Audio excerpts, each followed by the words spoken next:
Abdulla and the Genie.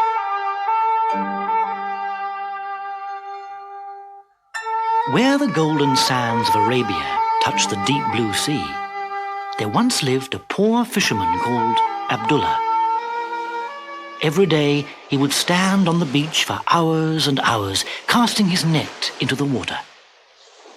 Most days he was lucky and caught a few fish, but on one particular day he seemed to have no luck at all. With his first throw of the net, he hauled in a heap of slimy green seaweed. With his second throw, he brought in a pile of broken plates and dishes. And with his third throw, he dragged in a mass of black, sticky mud. Wait a minute, he thought, as the mud oozed out of the net at his feet. There's an old bottle. I wonder what's in it. Abdulla tried to take out the tight-fitting stopper. After he'd tugged and pulled at it for some time, it suddenly popped out. And a flurry of dust shot out of the bottle. The dust quickly changed to smoke, and then the smoke changed colour, and the colours began to make a shape. First a face, then a body, and the figure grew bigger and bigger and bigger. In just a few seconds, an enormous genie was towering over the frightened fisherman. "Free at last!" boomed a voice louder than thunder. "Free after all these years, and I'm going to eat you up." Abdulla clutched at his head. Why? What have I done to you?" "I'll cut you into tiny pieces," roared the genie, swatting a flock of birds as they flew past his shoulder. "Don't do that, Master Genie," pleaded Abdulla, falling to his knees. "I didn't mean to disturb you. Please don't kill me." "I'll feed you to the fish in little mouthfuls," bellowed the genie, drawing out a massive curved sword and almost touching the fisherman's nose with it. "Have mercy," cried Abdulla. "What harm have I done?" "Silence!" bawled the genie, and he shouted so loudly that a nearby volcano began to erupt. "Be silent, and I shall tell you my reason for killing you." And without moving his sword from Abdulla's face, the genie started his story. "The great Sultan Suleiman shut me up in that bottle as punishment for the wicked magic I worked in his kingdom. He squashed me into that horrible glass prism like a whale squeezed into an egg. Then he threw it into the sea. I slopped about in the dark silence for centuries. All I could hear was my own breathing. All I could feel was my own heartbeat. All I could hope for was to be fished out and set free by a fisherman. For the first 1,000 years I called out, 'Let me out! Let me out! Somebody let me out, and I will grant you 3 wishes.' But nobody heard me, and nobody set me free. For the next 1,000 years I called out, 'Let me out! Let me out! Somebody let me out, and I will give you the whole of Arabia for a present.' But nobody heard me, and nobody set me free.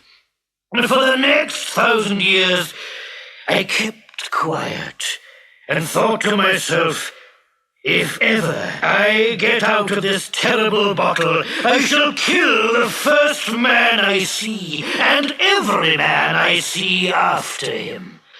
"But Sultan Suleiman died nearly 3,000 years ago," cried Abdulla.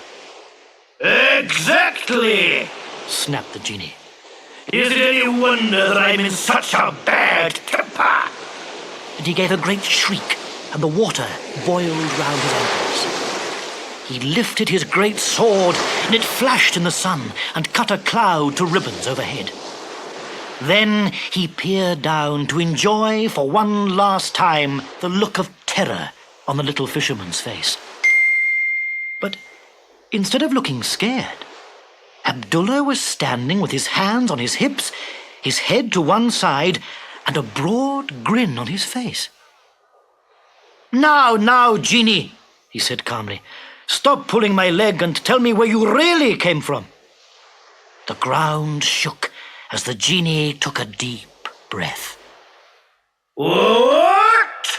You worm! You little beetle! Prepare to die!" And he lifted his sword over his head. "Oh, come on, you must be joking. What a tall story. Tell me where you really came from. I was busy emptying this old bottle I pulled in, and I didn't see you creep up on me." "What? You ant! You earwig! I came out of that bottle, and I'm going to kill everybody." "Dear, oh dear," sighed Abdulla.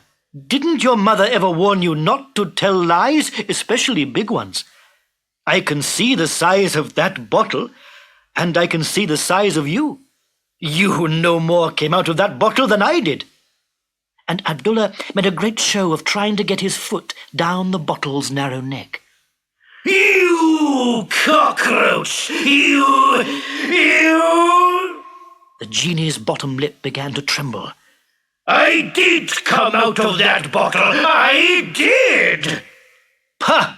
scoffed Abdulla as he turned to walk away. "Then prove it." The hairs on the Genie's grubby chest began to bristle, and he thumped on the sky with rage. Then, after a few moments' thought, he melted like a piece of butter into all the colours of the rainbow. The colours dissolved away, and a shower of smoke and ash tumbled out of the sky and poured back into the little bottle. "See?" said a funny, hollow voice from inside. "I told you so." Quick as a flash, Abdulla snatched the stopper out of his pocket and jammed it into the neck of the bottle. He pushed and turned and turned and pushed until it was wedged fast. "Hey! Let me out, you little worm! Let me out right now!" "Oh, no," said Abdulla, laughing. "You can stay in there for another 1,000 years if you're going to be so unpleasant." "No! Please, no! I'll grant you 3 wishes if you'll let me out again. Open this bottle at once, you ant!"